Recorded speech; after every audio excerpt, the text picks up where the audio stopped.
Hello, everyone, and welcome to another episode of the Deadhead Cannabis Show. I'm Lary Mishkin, joined again, as always, by my co-host, Rob Hunt of Lene Holdings out in lovely San Diego. Rob, how are you today? Fantastic. And it sounded like you just cooked up a little bit of the intro of I want to say 9483 from Park West, the beginning of the fire. Is that right, Larry? I think you've got that spot on, my friend, and it's a great show that we're going to feature today. We've got a lot of really interesting topics to talk about. I've got some reviews of the Sacred Rose Festival that, actually concluded about a week ago by the time you hear this, but from my perspective, just a few days ago. Throwing a quick shout out to our good friends at Conscience Alliance and a bunch of other stuff. But we want to dive right in because we have a very exciting guest with us today.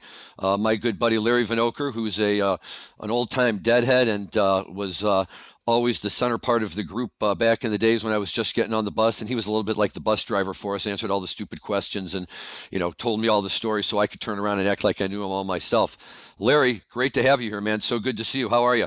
I'm great, Larry. It's good to be here. And if I didn't know it, I just made it up. Anyway. That's okay. I fully anticipated that half the time anyway.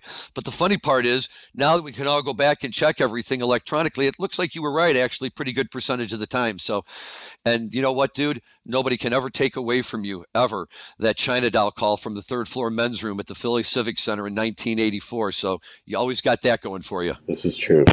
That was the Jerry get lost during the do. We were in the fourth row. He's looking right at me in the second verse of the do. Just sang a different line from every verse, and he looked up and he was just completely lost. You could see it in his face, just nowhere, making it up. Okay, well, I'm sure it's fair to say you've seen enough. 30 seconds of background on Lary Vinocur, good buddy of mine from the University of Michigan. Larry has the distinct honor of being one of those people who can say that he has seen at least 1 year's worth of Grateful Dead shows. Oh, no, I was just shy, 356 with Jerry. If you count Jerry bands, I made it. But without Jerry band, Grateful Dead was 356. Okay, fine. So I like to say a year anyway. It's close enough. If people want to argue about it, let them argue. But suffice it to say that it's a good number of shows that he brings a very interesting perspective to all of this. And what can you tell us, initially about this show at in Utah at the Park West Ski Area? I mean, this is unlike anything they've done, right? There's no seats, there's no nothing. Give us the layout. All right, so I can tell you that I was on tour with my good buddy Cameron Farquhar. Rest in peace, Cameron. Died a few years back, which I just found out 10 years after he died or something. But him and his friend Dano, and we were camping everywhere and driving, and we met up with another car, this other guy, Tim. We got pulled over on the way over. Tim could not recite the alphabet and almost got thrown in jail. He was skipping letters without singing. I couldn't believe it either. It's like F, H, L. I was like, really, dude? We got inside. I'm not sure if we had to buy tickets at the show or we got them somehow before. Those were the days pre-mail order. Or no, 83. Yeah, I think the first mail order was Summer Tour 84. So it was kind of a deal to get tickets. I remember calling places it doesn't sell out, like the Grateful Dead. Like when I did my homework all summer, would call the places direct. Anyway, it was a ski hill, basically the ski mountain at Park City or whatever it is, Park City West. And you walked up, and then I looked down at the stage, and they did their setup between the two humps of the lodge. It was a flat wood deck. I guess they probably purposely left down any sort of backdrop because you could just see right behind them. And it was nothing but mountains and the valley from the ski lift. It was gorgeous. And I later bought a picture that I had on my table, as you would know, in glass and a thing. And it was the whole band and the look. And it was a killer show. They were playing really good in 83. We did the whole Eugene thing on that tour. That was pretty killer at the Holt Center, which was tiny. And then Boise. Oh my God, there was such a good story about the cops in Boise in the parking lot. They got out of their car to chase after a vendor, and like this deadhead went running by me with two bumper stickers open in his hand, and uh, and so he ran up to the cop car. One was "I brake for hallucinations," and the other was "Trouble Ahead." I think Jerry and Red or one of those, classic one. And he slapped him on the back of the cop car, and in like a series of 10 minutes, every vendor that had stickers just covered the cop car head to toe, like windows, everything in stickers. And so then while they were off chasing a guy selling shirts, they came walking back. They realized there's a whole crowd around their car. They're like, what the hell? They pull through everybody and they see their car just covered. Kind of had to slink in, and I don't know what they did. Like, there's no way they went back to the station and brought the car in. They had to go somewhere and scrape them all off, and just and then the Park City show, which the guy didn't get thrown in jail. We got to the thing. We looked at the ski hill, and there was the no thing, and the list was pretty killer. As the Bertha was awesome. The Promised Land.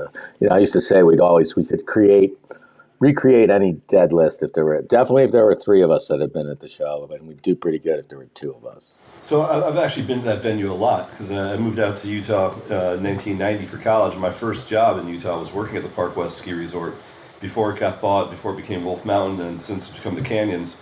And now that mountain, where that venue was, is long gone. They've completely, built a village down there. But there used to be killer shows there all the time, and that was such a great spot. And you just described it perfectly. But you would be sort of sitting up instead of like the way a lawn at a shed is. It was just the natural bottom of the ski hill that was the venue lawn.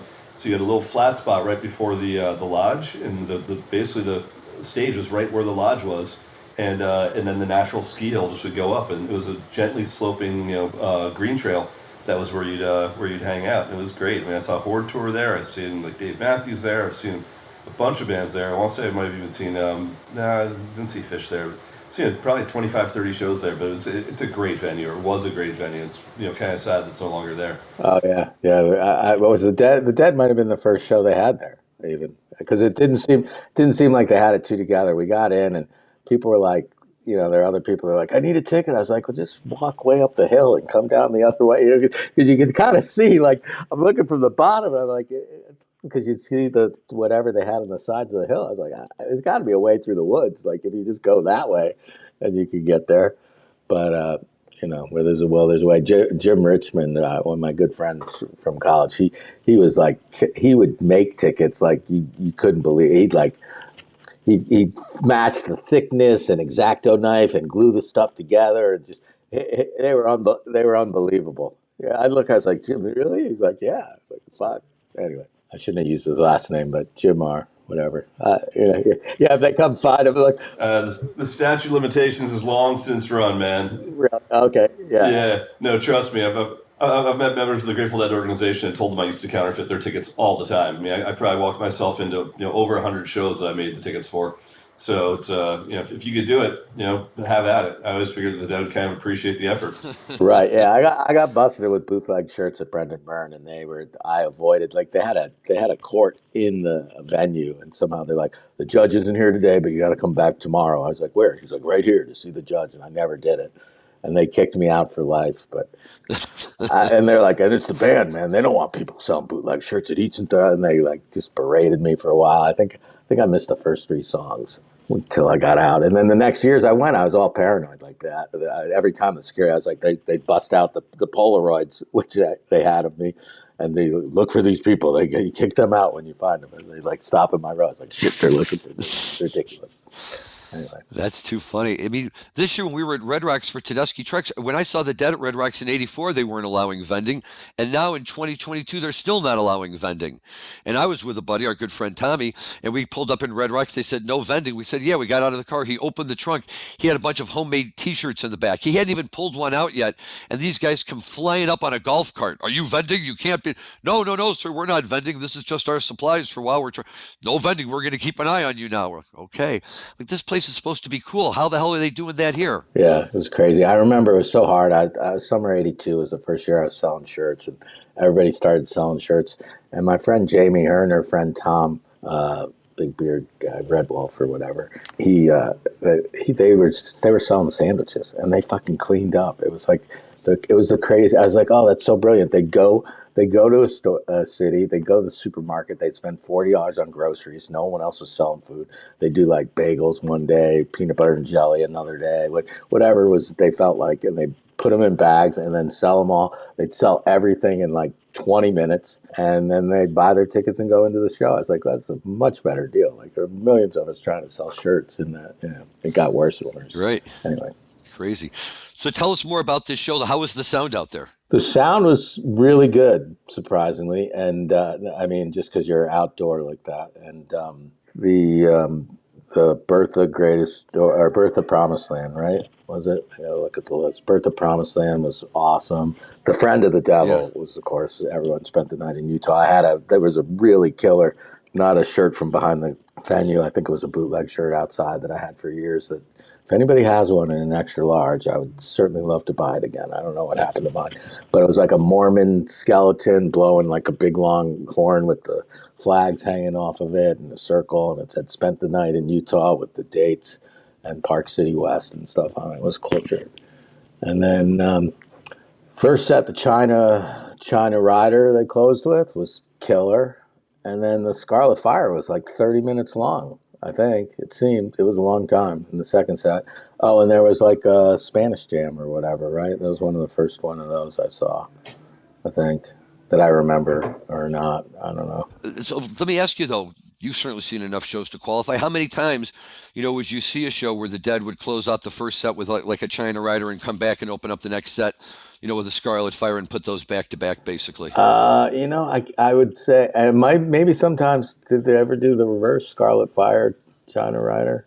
I think, and then I'm trying to remember if there was like somewhere they did those four before the drums or something in the second set. I think I might have seen all those combinations kind of like that. I have vague recollections, but I need to call Alex.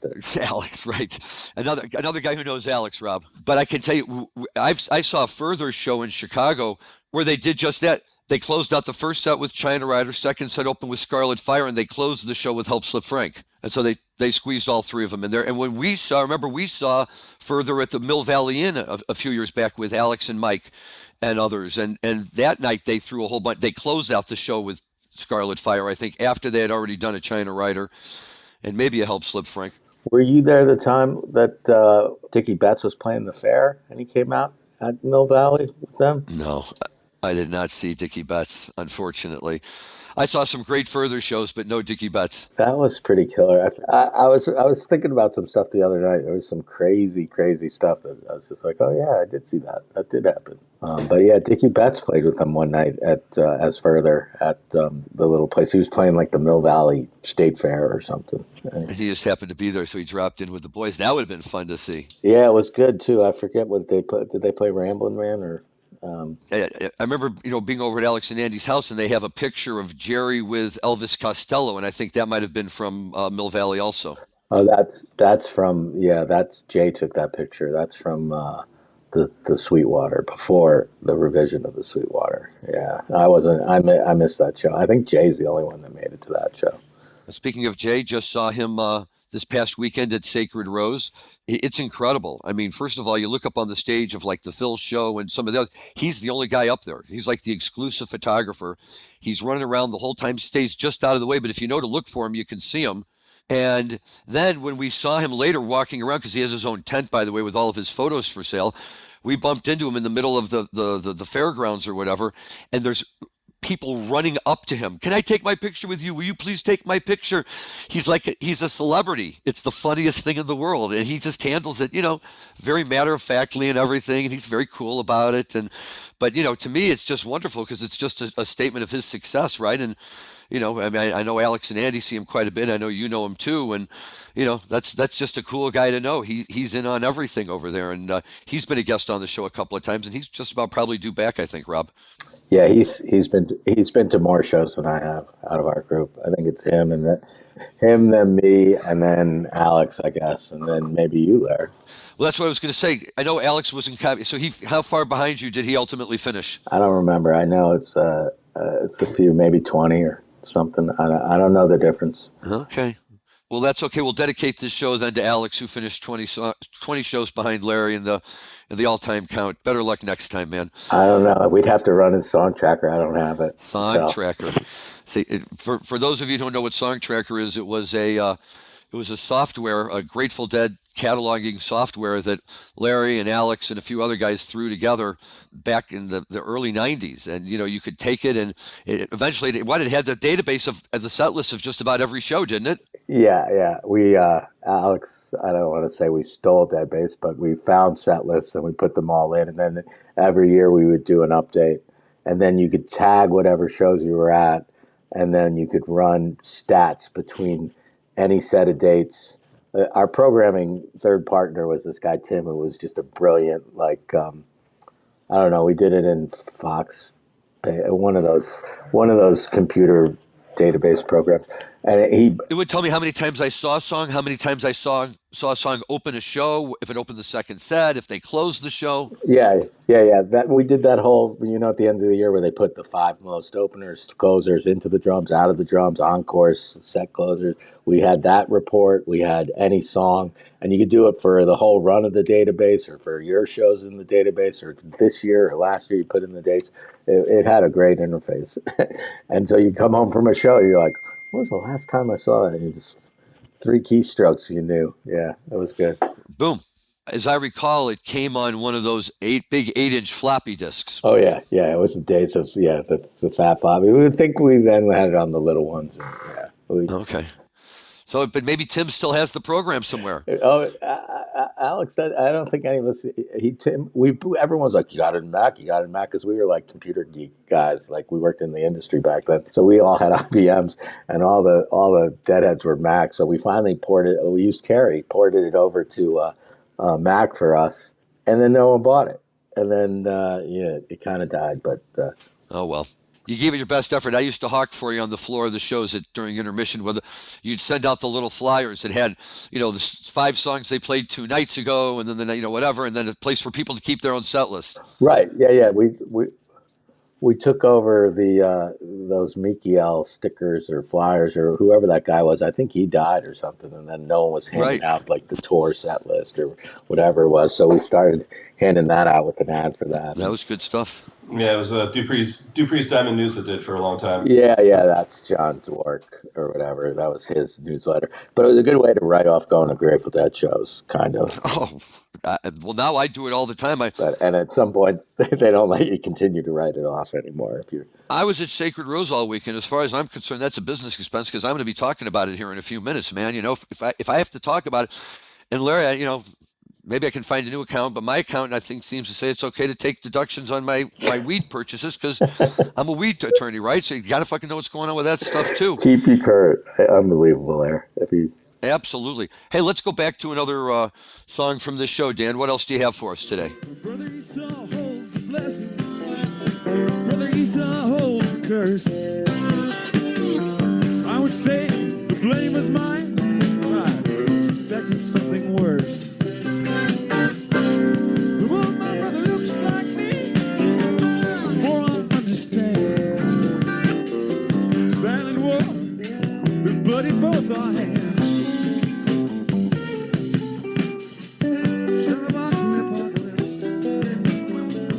Wandering land.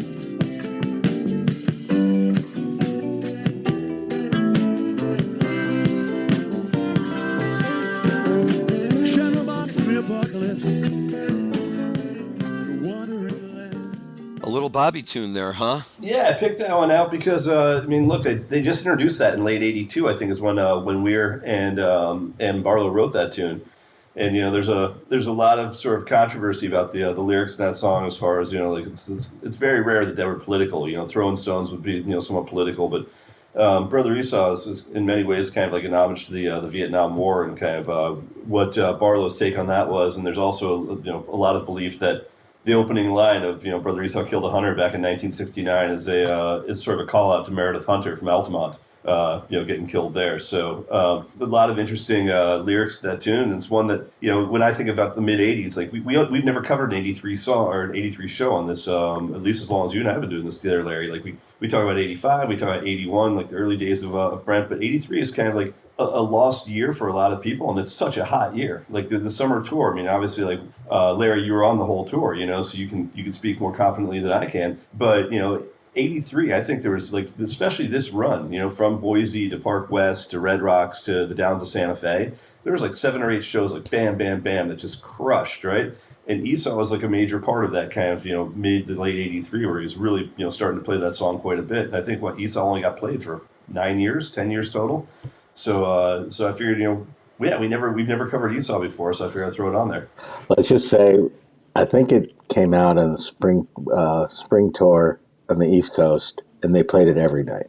It was the one song, like every night they played it. So you got to hear it a lot. Oh my God, over and over again. Well, here, you can appreciate this.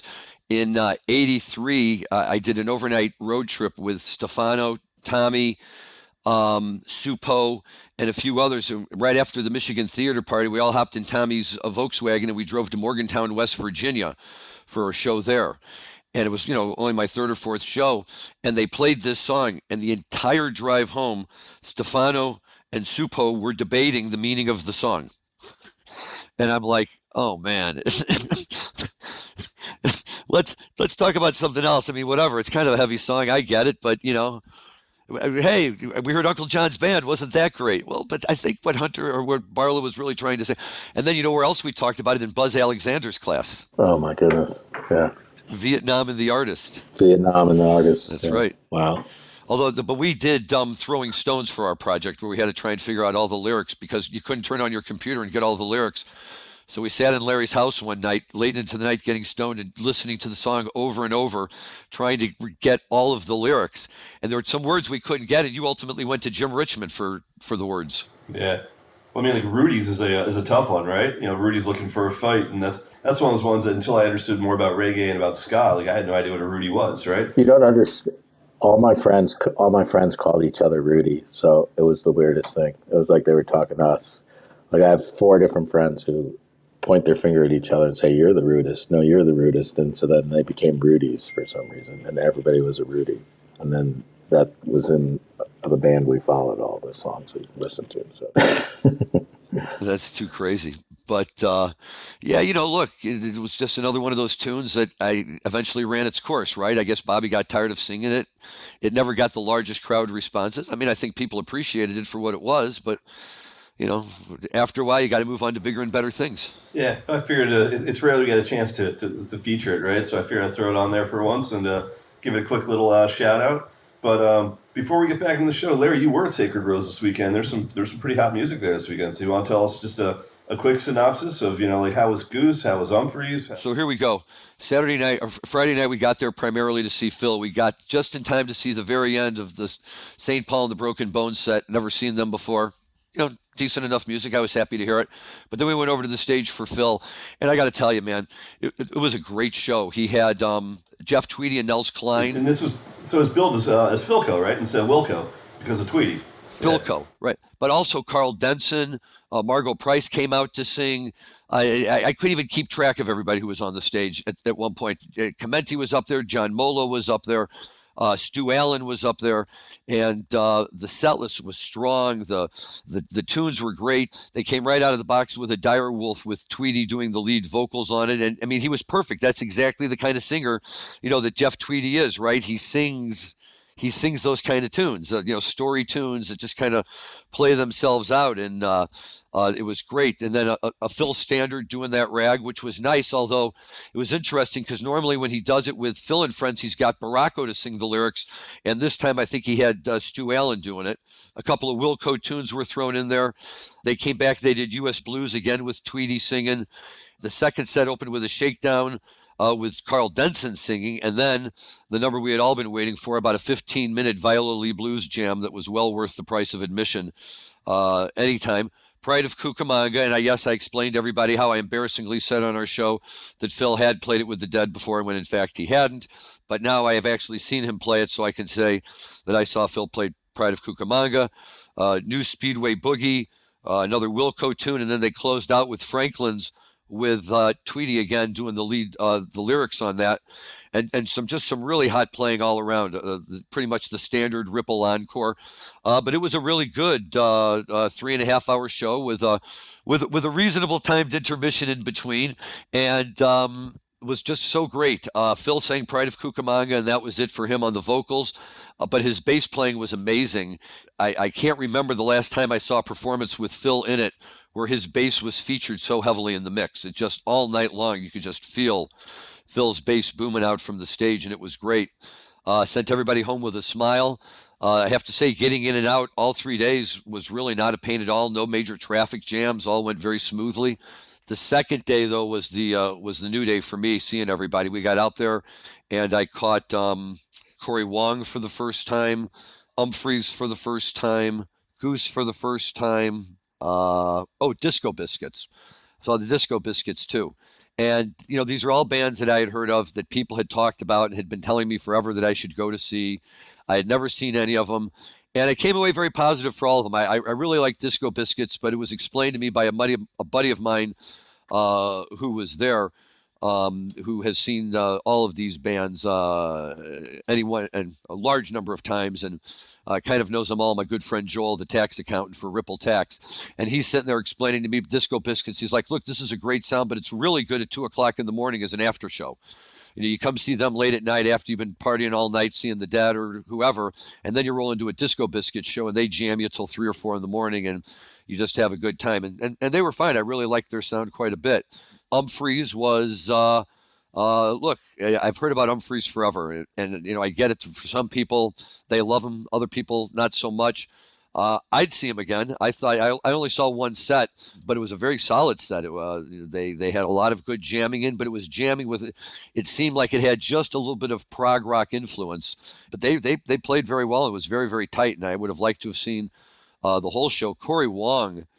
Boy, he's something else. I didn't really know Corey very well. I had just heard his music. My son's friend Kevin turned me on to it, and we were heading up to see Fish at Alpine Valley a couple of weeks ago. But that Corey Wong, man, he is just a guitar monster. He's not a big guy, and when he starts wailing on that guitar, it's really something. I just could not have been more impressed with him and everything he brought to the table.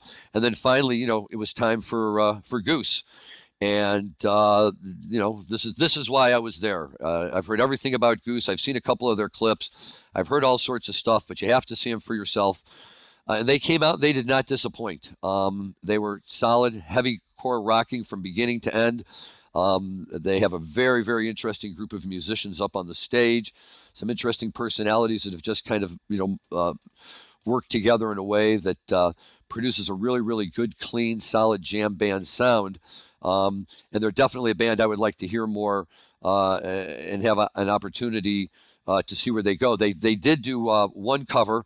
They did a great cover, and I'll say this and then I'll correct myself, of the band's "Don't You Do It," which is a tune I love, and they started playing it, and we were all over it right away, so excited they were playing it. And one of my buddies who was there, who kept checking the songs on their own set list, came back 5 minutes later and said, "Guys, this is not a tune by the band." I'm like, "What do you mean it's not a tune by the band? The band plays this. It was at The Last Waltz." So, although actually I think they cut it off of The Last Waltz, but they had it on other albums. And nope, "Don't You Do It" was written by Marvin Gaye, written and recorded by Marvin Gaye in 1964. I did not know that. Actually, I'll just give credit straight up to Alex, because he was the one who discovered that and dug that little tidbit out. And there you go, learning something new all the time. But I thought for sure that was a band tune. But it was a Marvin Gaye tune that the band covered, and Goose did a great job of it. Their set probably wasn't quite as long as we would have liked, but I think they were having a little bit of trouble scheduling their sets, and Humphreys was waiting really to come on for its second set, and they were at the stage one over. So they had Goose shut it down a few minutes early so that Humphreys could play a full second set. But by that point, we were gone, and we had had enough. Now we go back on Sunday, and look, I'm not going to lie to you. We're 60 years old. We were not showing up at 12 noon, like the younger kids for the full day of music. And I missed a large number of bands that my son really wanted me to go see. And I just couldn't get over there to see all of them. But Sunday, we were very, very excited to see Kamasi Washington and J-Rad. J-Rad was going to be coming out doing a 2-set show. Kamasi was all set. And when we got there, and the band Dawes was playing. I wasn't as familiar with Dawes, but we hung out and listened to them. And as they finished and we were hanging out waiting for the next band to come on stage, there was some lightning and very, very light rain, and they cleared the area. So we had to basically walk out of the main area, still within the perimeter of where they took your tickets and everything. And then after about an hour, they kind of gave the all clear, and we all walked back in, and we were all basically going over and settling in, I think, for Kamasi's set. And off in the distance, we saw more flashes of lightning and thought, oh, that's far away. That can't make an issue here. 10 minutes later, we get the general announcement due to more lightning and danger in the area.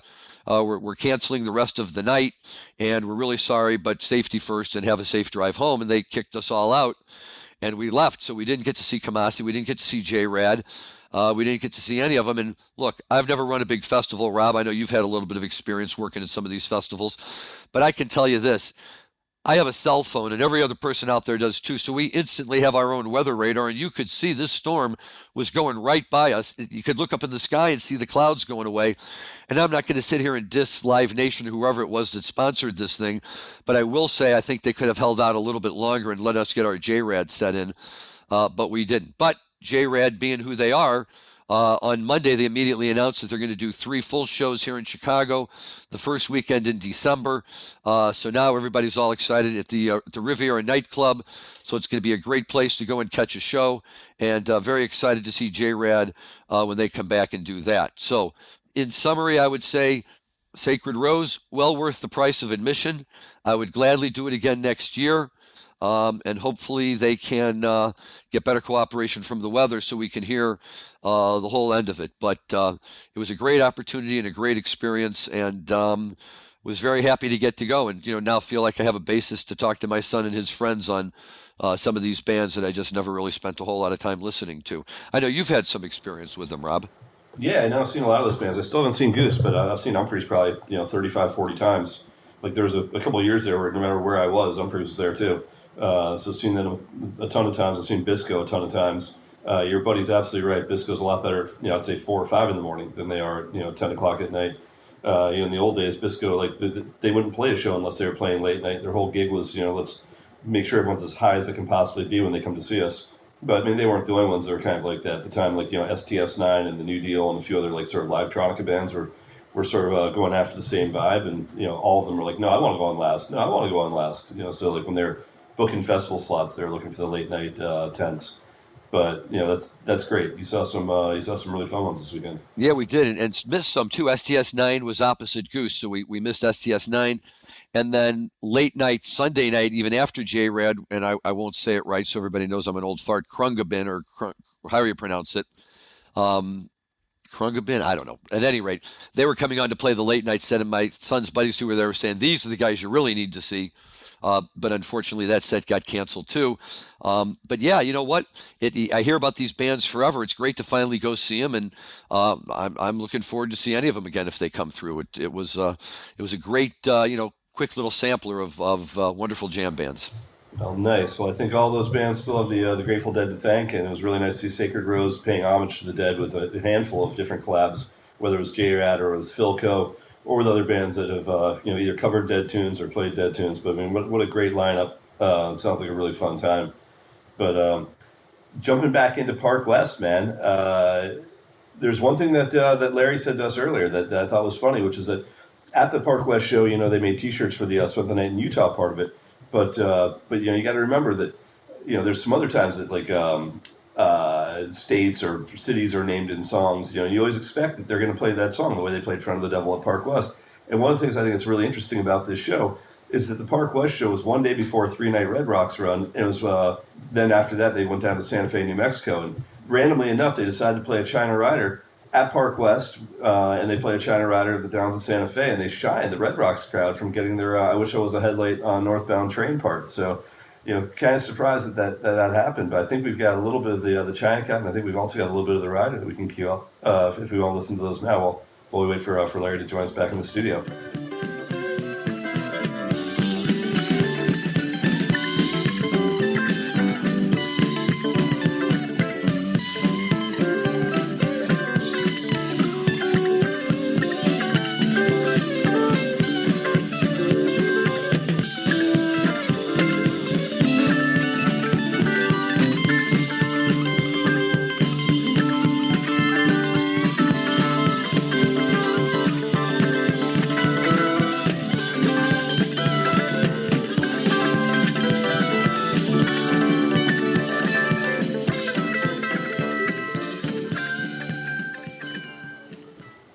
kind of right kind of right at the peak of the crescendo, from the China into the Rider.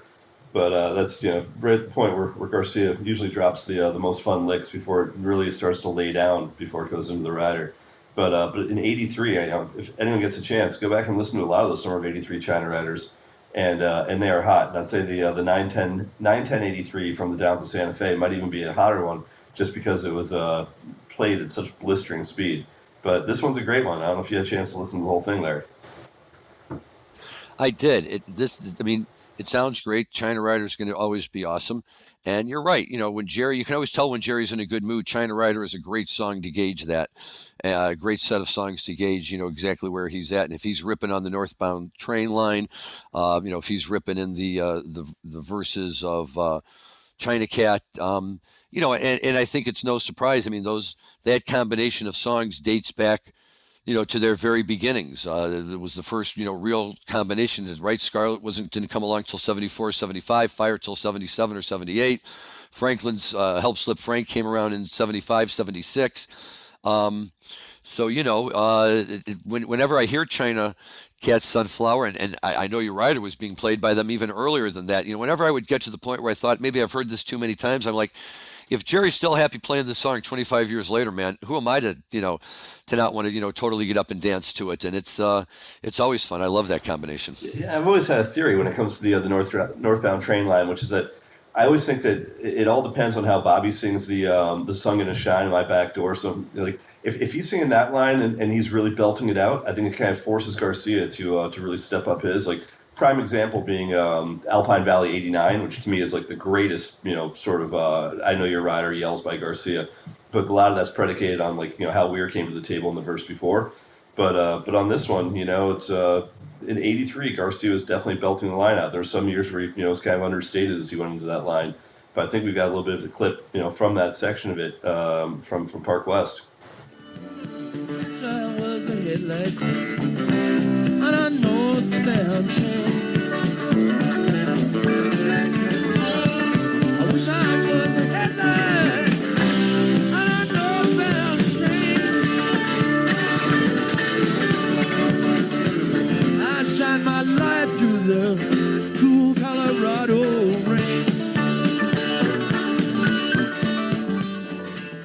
And that's what I mean by '83 China Riders. Like, that rider is so much faster than you'd expect a rider to be, and it's sped up by a considerable amount by comparison to, like, the early '70s or even, like, the mid '90s. But that is they're playing at a much different tempo in summer of '83. I think you're right, and I think that's an excellent comparison to Alpine in 1989. Larry, you were at that '89 show at Alpine, weren't you? Yep. East Coast is loud and fast. West Coast is not as loud and fast. That's the difference. Yeah, I don't know. We heard them. Yeah, I mean that '89 year that's the year from they made the video Downhill from Here. Remember, we also got the We Bid You Good Night. Oh, yeah, we're all in the video. Right. If you freeze frame it, and you're there with your St. Louis, Michigan shirt, St. Louis hat. We're in, like, the fourth row. Yes, sir. Always wear that Cardinal cap. Right in the front row. I figured if I wore it enough, maybe the dead would eventually recognize me. Not. But it was always a good hat to wear. You get good comments from the crowd. The other one was really good in the Spanish Jam at that Utah show too. And then the Labor Day night is the ridiculous thing.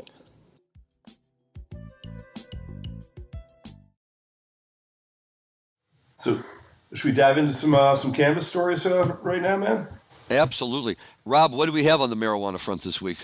A bunch of stuff. I mean, I think we can start with the fact that the Biden administration still refuses to say what they're going to do as far as their go-forward plan with legalization, despite the fact that they made a handful of promises during the campaign that they were going to make proactive moves, but now they're actually being held to account. And the word back from the White House, they're saying we're not even going to give you guidance on what to expect, which is disappointing, but not surprising, right? I mean, we've already seen that Biden, notwithstanding any comments he might have made, after he's elected, he then says, right, nobody in his administration who works in the White House or anything, everybody's got to be tested. Nobody with any marijuana use, present or prior. He's no fan of marijuana, and he may very well not ultimately be the guy to do it. It would be nice. I think it would give him another really good shot in the arm, which at this stage of the game, can only be a benefit for him. But, as we've discussed in the past, trying to get through the Senate is like, herding cats. It's an impossibility to some degree. And, the good news for Biden, I guess, is he's not faced with the issue of whether or not he has to sign it because it's never going to get to him. And I think that with everything else that's going on right now in the country and all the other issues that are there, my sense is he probably doesn't want to have to spend a lot of political capital on something like this. Yeah, I think that's right. But another thing came out this week that Gallup released their latest poll as far as like what sentiment is right now in the country, and Canvas is experiencing its all-time high as far as popularity nationwide. Up like 12% from where it's been previously with respect to not medicinal but adult use cannabis. So at a certain point, you have to kind of realize that this is a winning political issue. If you've got the midterms coming up, there's a lot of people talking right now like this is a stroke of the pen issue where they're going to go, okay, we're going to fix a lot of these things, and we're going to do it just prior to midterms. You'd think it would be very politically popular for Biden to come out with guidance saying, okay, we are going to do this, stay the course of the Dems, and we're going to get this done, even if it's not right before the midterms, but promising it'll be done right after, like vote for us and this gets done, vote for the other guys and it won't. I don't know why they're not using it to their advantage right now when I think that the Dems now are getting probably almost as bad a rap as the Republicans are with respect to cannabis policy. I don't think you're wrong. The problem, though, is that there was a Republican plan put forward, right? And the Democrats pushed back on that. Now, whether the Democrats' plan was really better, whether it was first in time, whether it just becomes a matter of who's going to ultimately get credit for doing it, I just don't know that without having a sufficient majority to pass their legislation, that they're going to be able to get around any, threatened Republican filibuster, which I imagine Mitch McConnell will do, to the extent he believes that passing this act will give Biden, a boost in the polls heading into the midterms, right? They're not about to let the Democrats get a big victory this close to the election. But the truth is, that I suspect that after the election, regardless of the results, I don't imagine that Mitch McConnell will be at that point any more anxious or ready or willing to pass a national cannabis law. And I think that ultimately is going to have to come from the Democrats, and they're going to have to find those Republican Congress people who come from red states that have marijuana laws. And as we've discussed on this show, Rob, there's quite a few of them. Yeah, but here's my rebuttal to that. I mean, if I were Biden right now, I'd be going out there saying, I'm going to put a comprehensive plan forward, and you don't have to discuss what McConnell's going to do. The rank and file voter isn't necessarily as in tune to these things as we are. And if you say, like, look, we're going to do a wholesale overhaul of cannabis policy. This is what I'm putting forward. I'm fully supportive of it. We're going to put this in front of the Senate for a vote. We're going to get it to my desk. And then if it's kiboshed by the Republicans, like let them have the fallout, right? Let them have the voters going, wait a second, the Dems actually did try to legalize it. Even if he knows there's no chance it gets through the Senate, even if Biden's 100% certain, at least he then forces the issue and says, hey, it's not us, it's those guys. And if you really want to see progressive cannabis policy, then vote blue. And that's where I'm very surprised going into the midterms and kind of like a must-win election where right now it was supposed to be a blowout is now looking like it won't be a red wave. It might be a red ripple. But they could actually probably even stave that off by just one or two other things. I mean, right now they've got a tremendous amount of new voter registration coming from women that are supportive of Dems right now. The Dems actually have a real chance, and cannabis policy could actually put them over the edge. If not, then they're facing a much more difficult road, and then the policy is obstruction, which was the Dems' policy to Trump as well, and it's been the mantra of anyone on the other side of the aisle. But here's a chance to really use a popular issue to your advantage. I mean, that same Gallup poll reported that more Americans now consume cannabis, smoke cannabis, than smoke cigarettes. That's crazy. I mean, we've never seen that before. I think it was 16% to 15%, of cannabis use versus cigarette use, or at least people, admitting to it. So that's a pretty big sea change in what's happened, call it the last 15 years or so. So this is no longer politically divisive. It's when cannabis, like openly admitting to cannabis use is more popular than admitting to cigarette use, that's a big change in our country. I think it is a big change. I think you're absolutely right. And I think that the popularity among the people has always been there. And it's really a question of which politician is going to have the backbone to really reach out and touch the third rail. It's not such a hot third rail anymore because you're right. We're seeing studies and polls one after another that really speak to the growing popularity. But I think it's still hard for a national politician to be the one to formally take that step. And I have no doubt that, Biden and his administration are probably hoping that if it gets done by way of a bill introduced by Schumer and that kind of thing. It clearly has political positive value for the Democrats and is clearly something that I would like to see him address and be able to stand behind. And it would be a great thing to be able to use to run as a basis for him in running for reelection or whatever he chooses to do. And for the senators and Congress people, the Democrats who may need a boost at the midterms. But at the end of the day, again, I just come back to, at least for Joe Biden, it's not a priority. And he's kind of made that clear. And it is disappointing because it was part of his campaign promise. But I think he bets that people are willing to give him a pass on that as he tries, to contain Donald Trump and, and all of this other mayhem that's going on that he has to handle and deal with. Yeah, it's definitely possible. But every time Gallup or one of the major polling agencies comes out with a new poll and gives you time to absorb the data and kind of think about it from a political standpoint of, what does it mean versus the sentiment among the populace. I know politicians watch, polling better than anyone. And when they see that something's popular, oftentimes they'll change their policy or change their platform in order to conform with the wish of the voters, or to say, hey, I'm in touch or I'm in tune with what the sentiment is among my constituency. And that's just, in this case, I feel like it's relatively tone deaf based on what we're seeing from the polls coming out. Well, that's true. And here's the bigger problem. Some people look at those numbers and they say, aha, you always told me that anytime there was a program, a legal program in a state, that teenage smoking went down. And here it's saying that teenage smoking is going up. So my first comment is, look, it's an age range, I think they said, of 19 to 29. So yes, there is 1 year of teenager in there. I don't disagree. But here's the thing. If they're smoking marijuana, they're not smoking cigarettes, right? We're seeing the cigarette smoking go down. If they're smoking marijuana, they're not drinking. We're seeing the drinking numbers for teenagers going down. Nobody says the world is a perfect place, and nobody says that the goal is to take it to a perfect place.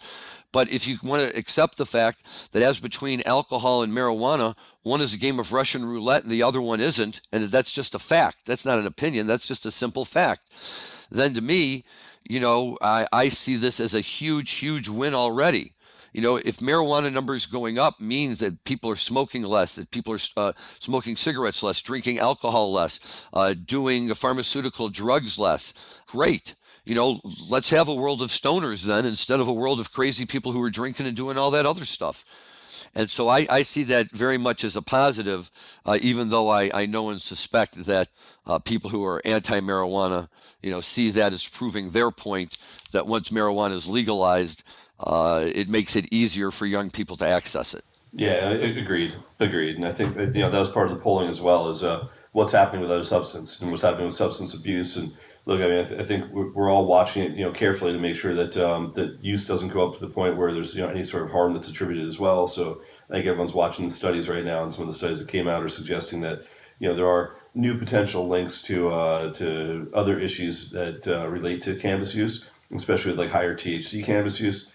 So again, I haven't checked to see who actually paid for the study yet, and who it is that's trying to push a narrative. But worth looking into, and definitely worth trying to figure out whether or not something we've been pushing for a long time might have other effects. But to me, anytime it decreases alcohol use, better off we are. I'd much rather people, even if they're abusing one or the other, abuse cannabis than abuse alcohol. So I'm quite certain, just based on anecdotal evidence I've seen for the last 40 years, that that one is significantly better than the other. Really quickly at the beginning of the show, we gave a quick shout out to Conscience Alliance. I know it's a group that you've sat on the board of directors for a number of years. I just happened to throw on one of their shirts today that I received when I was had the ability to visit their headquarters out in just outside of Boulder a few weeks ago, when I was out there to see Tedeschi Trucks. And I believe the guy's name is Justin, who spoke to our group of friends and kind of took us around. And I think of them as this really cool group that gets food for people by exchanging amazing poster artwork of various performers. But them, from the inside out, Rob. What can you tell us about them? The Conscious is a great organization. I mean, anyone that's out there listening to this, I highly recommend that if you're going to find something to donate to this year, donate to these guys. They've been feeding people for, I think, going on 15 plus years now. It's a great team based in Broomfield, Colorado, kind of a whole Boulder, Colorado crew. But essentially, they're at tons of shows. You guys are out there. I'm sure everyone's seen the Conscious Alliance tables at different festivals. You always got the chance to walk over and buy a poster from that show, and any money that you put into that goes directly to feeding people. Oftentimes, they've got a canned food drive that happens at shows. But we've got a massive warehouse that sits in Broomfield, Colorado, and that food goes all over the world, depending on where it's needed most. Spent a lot of time working with the Sioux tribe at the Pine Valley Reservation in South Dakota. So we've just had a great relationship with the tribe and tried to make sure that unfortunately one of the more destitute tribal lands out there, that they've got the ability to feed people. If the government's not going to do it, then hopefully people in the jam band community will, and we have for many years. So hats off to Justin and the entire Conscious Alliance team for everything they do. Please do look it up online. It is a 501c3 nonprofit, so your deductions or your donations are fully tax deductible. But just a great team with a great cause. I mean, next to head count and some other ones I'm a big fan of as well. Conscious does as cool work as you're going to see anyone in the jam band community do. Well, what was so cool was the picture that Justin has hanging in there. It looks like it's at Red Rocks, and you can see people in line forever, stretching it. And I was like, what are these people waiting to get into the show? He says, no. These are people waiting, to give their cans for our food drive. And I said, wouldn't it make more sense to have lots of receptacles scattered around the ground so people could just drop off their cans? He said, no, you don't understand. When they bring their cans in exchange for the cans, we give them posters. And so I said, so he said, you literally have people lining up at the show after they've had a line up. He goes, oh yeah, sometimes the line takes an hour, but people will wait in line to give us their cans of food so that they can get whatever the next poster is. And I got to tell you, that's such a genius idea. It's amazing that nobody had ever thought of it before. I mean, all people want to do these days is get posters of the shows they were at. And if you're telling me that if I bring 3 or 4 cans of food or some boxes of dry food or whatever I bring, I'm going to get a poster of the night's event, I'm in on that. Yeah. If you look at who's actually on the board of directors of this team and the advisory board, I sit in the advisory board. It's it's so many like who's who of rock and roll. You got Don Strasberg, who's the head of AEG Live in the Rocky Mountain region. You got Mike Luba, who founded Madison House. You've got Peter Olivio, who is best known as Widespread Panic's attorney. You've got guys I used to work with, Scotty Nichols over at Town Square Experiential, and my buddy Chewy Smith, who from being on the show, and Nate Prenger, who was one of the original founders of Wakarusa Festival. I mean, it's just such great people in the jam band scene that are all 100% on board this organization and support this organization. So, again, if you're into like the music scene and you're looking for something to get behind that's, made up of people that are from this community that, are supporting people outside of this community, huge plug to Conscious Alliance today. And keep doing what you guys are doing, Justin Levy and team. Absolutely. And I would just give a shout out again to Justin and thank him and his whole team for how hospitable they were to our group a few weeks ago. And a shout out that is certainly due to my good buddy Mike's girlfriend, Lynn, she of the one-armed Larry fame, who in fact organized this whole get together for us, knowing that we were all going to be out in Boulder and made the phone calls to set it up. And so we all got a very, very good positive experience out of that. So shout out to Lynn. Thank you as well. What else do we have from our Park West show? I think just a couple of things. One is it was Labor Day weekend in 1983 that they had the show, and I think if Larry's back available, I know he's been sort of bouncing in and out when he's able to join us, but he could probably tell the story best. But the show was on a Sunday, so normally you wouldn't expect to hear a one more Saturday night on a Sunday. But I mean, Larry, if you can hear, maybe you tell the story about this one because it's kind of random that they played it on Sunday night and why they played it on Sunday night. We all looked at each other. No one really could figure it out. It was all Bobby. He went into it. We're like, okay. And Jerry was singing Saturday night, but it was Sunday. We're like, okay, they don't know. And then Bobby started singing One More Labor Day. And then he went to Labor Day. And then it kind of ended, and everyone just looked at each other like, what the hell? But, it's the one thing everyone always remembers, like, oh, yeah, One More Labor Day night, Labor Day night. Or whatever, and then the encore was something like who cares? What was the encore, Larry? I can tell you right now, the encore was U.S. Blues, but I think we have a clip of that too. Dan, can you run that clip of the one more Saturday night?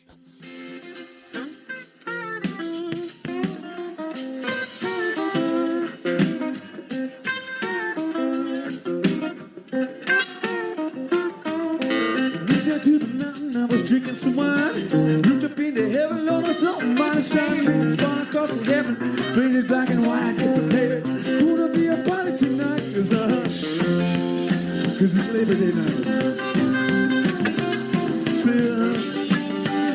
one more Labor Day night. Hey!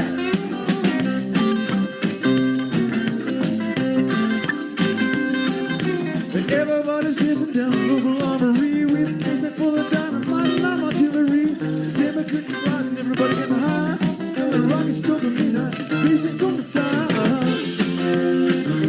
Saturday night. One more Labor Day night. Bobby, just having some fun, huh, Lair? Yeah, totally.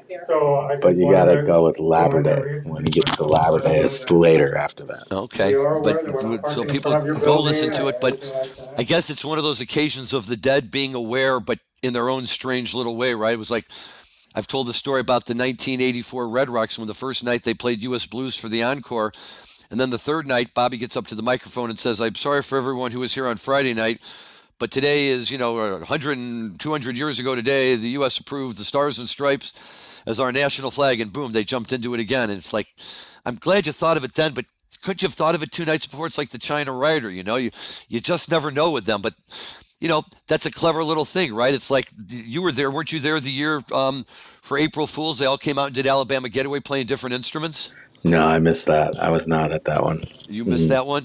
But I do remember hearing that one too, and I see that, and I'm like, it always makes me feel good that at least some of the time they knew what was going on. Not all of the time, but that's okay, I guess. They do a good job of whatever they do. That they do. I was at the Marin April Fool. That was pretty good. I actually saw. Okay, so at that Marin show, this is the craziest thing. I'm waiting in line to get my ticket, and I hear this amazing music, classical kind of thing being played. And I walk around the Marin Center, and I sit down next to this guy who's playing cello, and I was like, "Oh my God, you are really good. You must be classically." It turned out it was Yo-Yo Ma, just sitting on a bench playing cello, and he's like a deadhead. Oh yeah. So years later, I saw him on TV. I was like, "Oh my God, that's him." I was like, I can't believe I was telling Yo-Yo Ma what a great bass cello player is and how much training he must have had and lessons. Oh my God, I love that he's a deadhead. Jerry would have turned 80 this year, so all these magazines are all coming out again with their, Jerry covers and all these stories. And one of them, I forget which one, maybe it was Life magazine one or one of them, and they have little short stories by various people who are deadheads. So, Senator Leahy and, other big shots like that. And then they have one by Ann Coulter, who talks about how much, she grew up loving to be a deadhead and was a real stoner and, was the one in her college group that was always, the most out there with all of this stuff and on and on and on. And I'm like, I don't know very many deadheads, that would be particularly interested in spending a lot of time with Ann Coulter. But, it just goes to show there's always that side of people. And you know what? If she loves the Grateful Dead, God love her. She's entitled to be inspired by them as much as anybody. Just makes me wonder whether or not she's listening to the message of the songs. It's sometimes there's bands. It's sort of like Paul Ryan saying he's a big fan of Rage Against the Machine, and Rage Against the Machine came back and said, "No, man, you don't get it. You're the machine we're raging against." Right. Right. Well, yeah. Sometimes they conveniently forget the lyrics or, whatever they have to do for that kind of stuff. What else we got, Rob? I think we've covered just about everything today, man. Yeah, we've gotten through it. It's been great having Larry on the show with us. So again, it's I'm going to put it out there, Larry, that you don't know this, but Alex Wellens to me is an apparition. Everyone tells me he exists, but I don't think he does. I've met his wife. I've met a lot of people that claim to know the guy, but Alex, if you're listening, at some point you got to prove that you're real, because I still He is not Kaiser Sose, but I thought you had him on already, Larry, didn't you? We had him on before Rob was a host. It was with the original host, Jim Marty. We had him on once. And but when we were all in San Diego in February, we were all staying, and Rob was kind enough to drive over to the hotel we were at and come by and visit for a little while. And we were all up on the roof deck hanging out, except Alex, who had decided to take a nap. So Andy was trying to explain that no, he's not ducking you, Rob. He just was really tired and needed to take a nap. So right, take a nap, Larry. Right. Okay. I got one other story. Well, I have a bunch of stories, but all right. So one last one. Okay, so Clapton doing his acoustic gigs with the slow Layla or whatever, and I go to take a leak in the bathroom and at the Fillmore, and Jerry's standing next to the towel rack smoking a cigarette, right? I look over and I'm like, fuck. I think that's Jerry Garcia. So I thought, am I cutting him off at the toilet? I'm like, Jerry, do you need to pee? And they have the long trough thing at the Fillmore where you just all pee. He's like, oh no, man, go ahead. So I pee, I turn around, he's still there, and I started talking to him. So anyhow, it was like, okay, the first thing I tried telling him about a Greek theater show where like his voice was the best ever. Like he played Comes the Time. He took both hands off the guitar. He's holding the mic and singing. It was like a beautiful thing. He's like, dude, I don't remember that. He's like crazy, totally. And then I'd start telling him about the Garden show where Hall and Oates are playing and with them, and Dan Healy like mixed in. I don't know if it was Hall or Oates, the blonde guy, mixed him into the mix.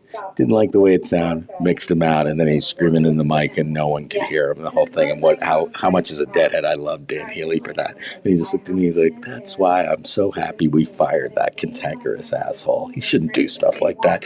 That's not his choice." And so then he dissed me. He dissed Dan Healy. We started talking about the Clapton show. And he's like, it's good and all, but I've seen the original blues guys play all these songs at this venue. So, and it's not as good as that. So then he just Eric Clapton. And like other people trying to shout stuff at him, and he's just paying attention to me, not the other people yet.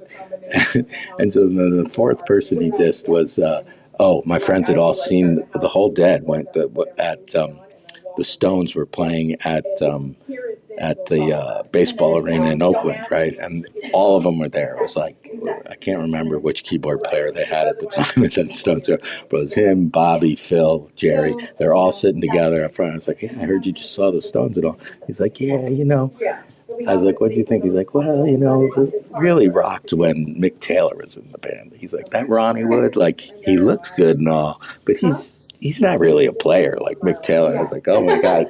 It was so fucking crazy. And then some guy said, Jerry, it's so fitting you're addressing us from the shitter at the throne here. And he just looked at me like, I should go, right? I was like, I'm amazed you stayed this long. And he walked out. In his defense, the Stones have dissed him a bunch of times. Like, Keith Richards has certainly dissed him and like talked about the early days when he's talking Altamont and he's like, did you get to see the Grateful Dead set? And Keith is like, yeah, Jerry didn't really have much going on back then. He's like, no offense, Jerry, he got better later, but he wasn't all that exciting in '69. Yeah, that's true. All right. And it was after that year. Remember that year at the Greek when the big black bag chased him off the stage? You remember, so it was like a long garbage bag you fill up with air and it used to heat and it would float. It was like a big kite and someone blew one up and they threw it towards the stage and it like chased him down the thing. Yeah, and he like did this feeble kick to go away. I think I talked to him about that too. He didn't remember shit about that. No, but when I was at Alpine for Fish a few weeks ago, somebody was commenting about what a big stage it is and they don't use all the stage. I'm like, dude, you were there in 1988, for the Thursday night final show of the 4-night set when they played the Morning Dew of All Time, and some deadhead climbed up on the stage and was standing there staring at Jerry just like in awe, and Jerry just never missed a beat, just sat there and kept playing.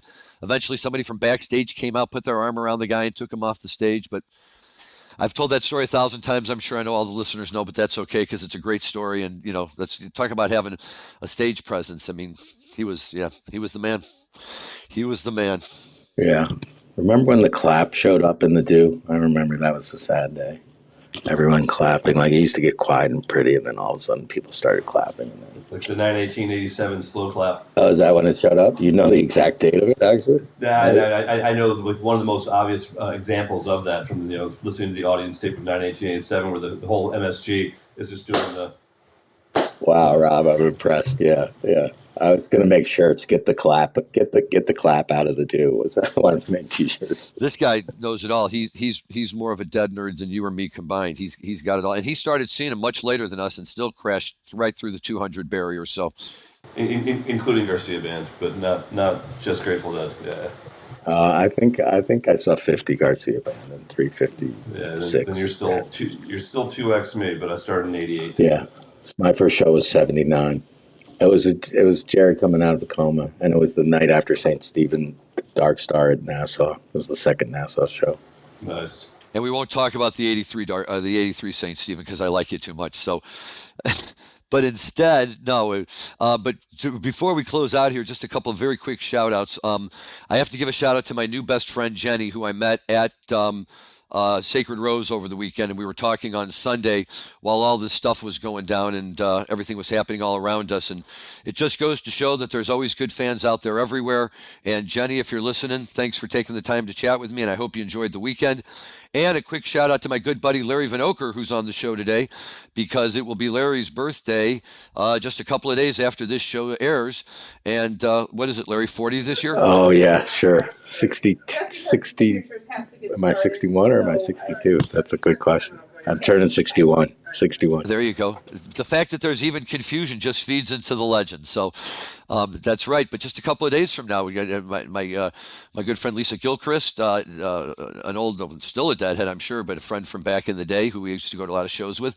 We all had a very special night one night in Indy after Deer Creek, involving Larry in a bed and some liquid psychedelics, and quite a fun evening it was. But we'll save that story for another time. Maybe if we get Larry Rader on the show and we can do our Lair, and Larry show. Oh, I was covered in stickers at that show. I came home the next morning. I woke up, all my clothes, like the cop car in Boise. I was covered in stickers after that show. You were covered in stickers. That happens. Well, have a great birthday, Larry. And thank you so much for joining us, man. It was great to have you. Thanks for everything you can add. Thank you. You too, Larry. Thanks. Appreciate it. Rob, any last words? I got nothing, man. We'll see you next week. Larry, great to meet you. Thanks for coming on, and we'll see you guys all next week. Thanks so much for listening. Okay, thank you all. And everybody have a great week. Stay safe. Enjoy one final tune from the Grateful Dead from Park West in September 4th, 1983. And enjoy your cannabis responsibly. Thank you all, and goodbye.